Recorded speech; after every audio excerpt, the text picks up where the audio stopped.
What are they? Okay, fellow learners, I'm back with another chapter, which is production strain. Sorry for the bad light condition. I'm shooting at night, and you can see the time right there. And I'm just back with my Viva and started making videos. One of you said that you want videos for fermentation processes and industrial processes.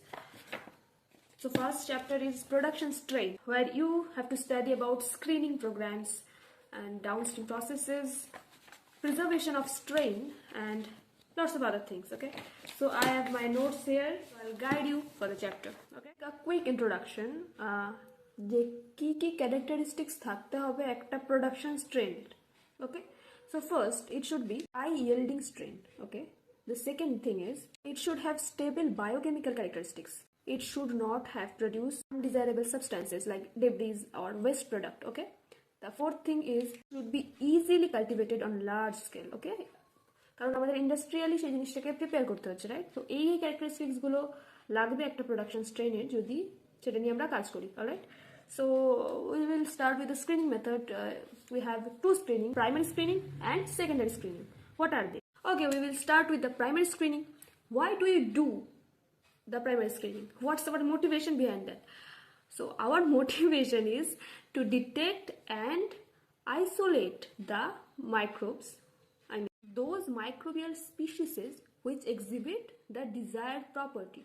মানে আমাদের যে যে প্রপার্টিগুলো needed রয়েছে, alright, সেই প্রপার্টিগুলো যাদের মধ্যে আছে, সেই প্রপার্টিওয়ালা যে মাইক্রোবিয়াল স্পিসিস সেগুলোকে ডিটেক্ট করা প্রাইমারিলি অ্যান্ড সেগুলোকে আইসোলেট করা, এটা আমাদের ফার্স্ট স্ক্রিনিং, প্রাইমারি স্ক্রিনিংয়ের motivation. Alright, it's a pretty boring subject, I know, so I'll be taking the help of my notes which helped me a lot, by the way. আমি তোমাদের এইভাবেই এখান থেকেই পড়ে তোমাদের বুঝিয়ে দিচ্ছি যে জিনিসটা কি। ওকে, with antibiotic producers, primary screening programs serve to remove worthless microorganisms on the basis of relatively simple fundamental criteria. মানেটা কি বোঝাতে চাইলো? বোঝাতে চাইছে যে আমরা অ্যান্টিবায়োটিক ইউজ করে ওয়ার্থলেস মাইক্রোঅর্গানিজমসকে শেষ করব।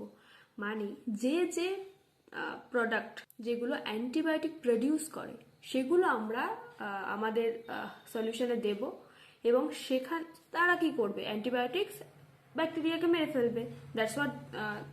That's what they do, right? তো তারা সেই ওয়ার্থলেস, যেগুলো আমাদের চাই না, আনওয়ান্টেড মাইক্রো অর্গানিজমসকে সরিয়ে দেবে। এটা আমাদের first. What are the examples that we can get?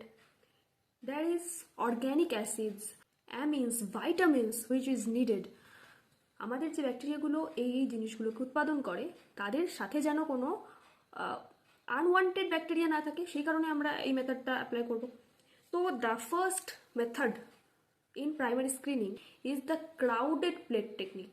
Okay, you have to read about this. And যদি প্রাইমারি স্ক্রিনিং সম্পর্কে লিখতে বলে তাহলে অবশ্যই এই ক্রাউডেড প্লেট টেকনিকটা তোমরা উল্লেখ করবে। কেমন টেকনিকে কি হয়? ক্রাউডেড প্লেট টেকনিক আমরা ইউজ করি অ্যান্টিবায়োটিক প্রডিউসারদের আইসোলেট করার জন্য। তো এটাতে আমরা কি করি, আমি ছোট করে তোমাদের বলছি। এটাতে আমরা সয়েল থেকে, যেখানে অ্যান্টিবায়োটিক প্রডিউসার পাওয়া যায় সেখান থেকে আমরা সয়েল স্যাম্পল কালেক্ট করি, সেটাকে নিউট্রিয়েন্ট অ্যাগারের মধ্যে দিয়ে সেটাকে আমরা ডাইলিউট করি। সিরিয়াল ডাইলিউশন বলে একটা মেথড আছে, আমি আগেও একবার তোমাদের বলেছি সিরিয়াল ডাইলিউশন সম্পর্কে পড়তে। আই গেস তোমরা বুঝতে পারছো কোন মেথডটার কথা বলছি, যেখানে আমাদের 10 টু দি পাওয়ারের ভ্যালুতে আমাদের ডাইলিউশনের যে কনসেন্ট্রেশন সেটাকে কমাতে হয়, রাইট? তো ওই মেথডটা ইউজ করে আমরা একটা সলিউশন বানাই। অলরাইট, প্রত্যেকটা অ্যাগার প্লেটে 300 to 400 কলোনিস থাকে, যেটা আমাদের অ্যান্টিবায়োটিক কলোনিগুলোকে আইডেন্টিফাই করতে হেল্প করে। The exact line should be that the Agar plates having 300 to 400 or more colonies per plate are considered since they are helpful in locating the colonies producing antibiotic activity. তারপর সেই কলোনিগুলো থেকে আমরা sample collect করি, সেগুলোকে আমরা Streak করার পরে আমরা সেখান থেকে খুঁজে পাই। বাট এই প্রসেসটারও না অনেকগুলো সাইড এফেক্টস রয়েছে, মানে ডিসঅ্যাডভান্টেজেস রয়েছে, সেগুলো তোমরা পড়বে, ঠিক আছে? সেগুলো লিখতে দিতে পারে। কিন্তু সেকেন্ড থিং ইজ অক্সানোগ্রাফি। আমাদের হেল্প করে অ্যামিনো অ্যাসিডস অ্যান্ড ভাইটামিনসকে, ভাইটামিন প্রডিউসার্সদের আইসোলেট করার জন্য। তো এটারও প্রসেস আছে, যেমন ফার্স্ট প্লেট যেটা, সেটাকে আমাদের প্রিপেয়ার করতে হবে, সেকেন্ড প্লেটটা প্রিপেয়ার করতে হবে, So that is pretty much laboratory thing and you have to study. মুখস্থ করতে হবে, কিচ্ছু করার নেই, এটাতে বোঝার খুব একটা জিনিস নেই। কিন্তু আরেকটা প্রসেস আছে যেটার নাম এনরিচমেন্ট প্রসেস, বেজানিক। আই গেস যারা পড়েছো তারা জানো এনরিচমেন্ট মিডিয়া কি এবং কিভাবে সেটা ওয়ার্ক করে।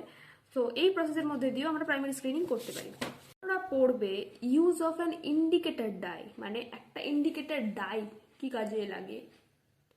আমি এখন যদি পুরোটা তোমাদের বোঝাতে যাই, ডাই কি করে।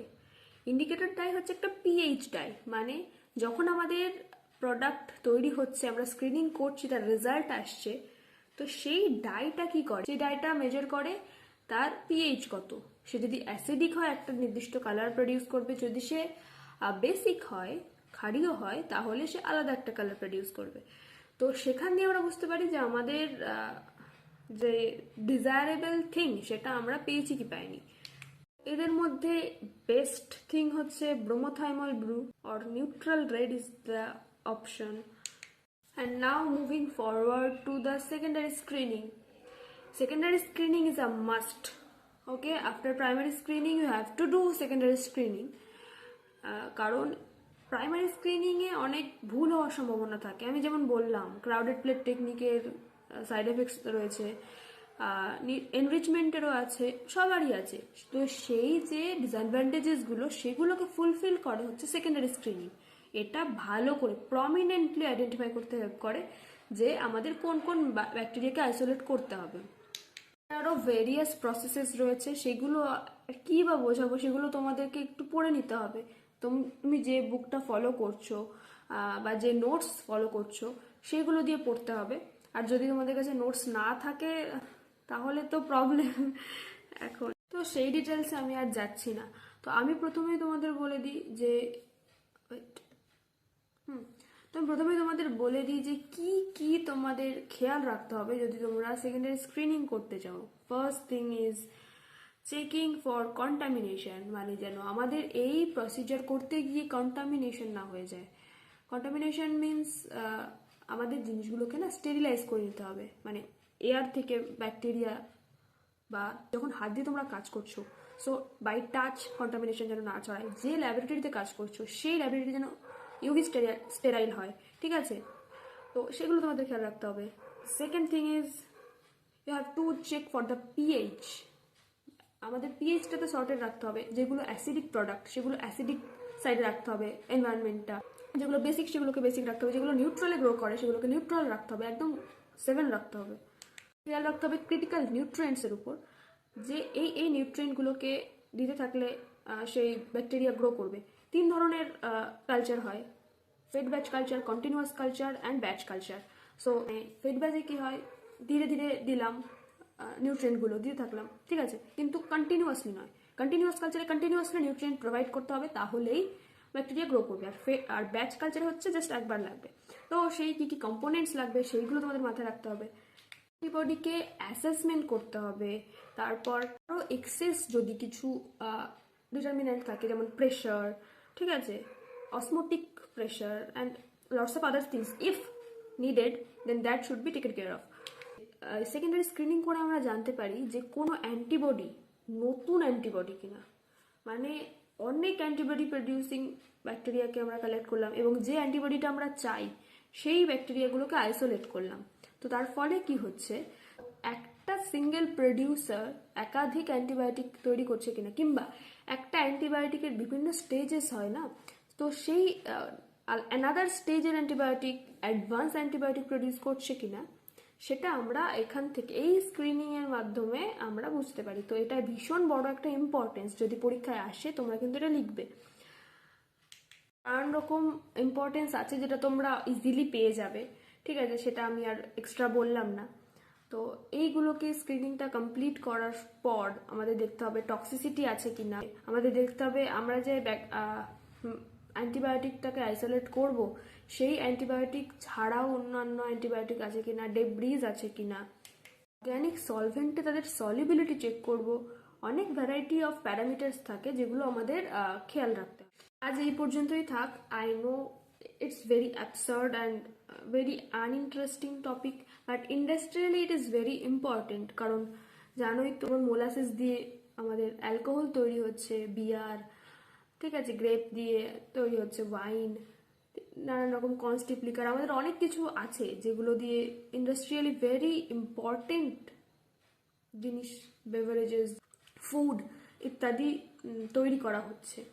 তো সেইগুলোর জন্য this thing is boring but important, and of course you have to read it. ছোট ছোট জিনিসগুলোকে তোমরা খেয়াল রাখবে এবং ধীরে ধীরে মুখস্থ করো এবং লিখে লিখে পড়ো, তাহলেই ভালো হবে। এর পরের যেটা আমি পরে আনবো, যেখানে আমি মেইনলি প্রিজার্ভেশন অফ স্ট্রেইনস নিয়ে কথা বলবো।